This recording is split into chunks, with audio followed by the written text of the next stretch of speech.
একদা এক গ্রামে থাকত রামু। সে অতি শান্ত পরিশ্রমী মানুষ ছিল, কিন্তু তার মনে ছিল একটাই দুঃখ।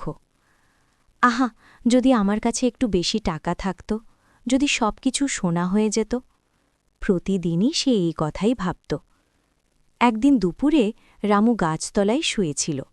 এমন সময় হঠাৎ এক আলোর ঝলকানি দেখা দিল। সেই আলো থেকে বেরিয়ে এলেন এক দেবী।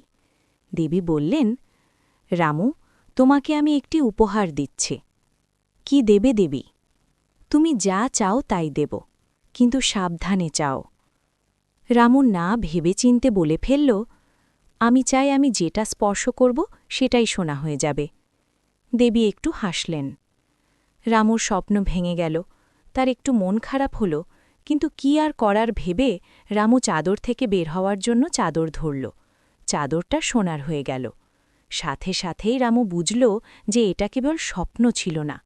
সে তার শক্তি টের পেল। মাটিতে হাত দিল, মাটি সোনা। গাছের গায়ে হাত দিল, গাছ সোনা। তার চোখ আনন্দে ঝলমল করে উঠল। এই তো, আমার জীবন বদলে গেল। কিন্তু এই খুশি বেশিক্ষণ টিকল না। যখন খেতে বসল, রুটি স্পর্শ করতেই সেটা সোনার রুটি হয়ে গেল। জল তুলতেই সোনার জল।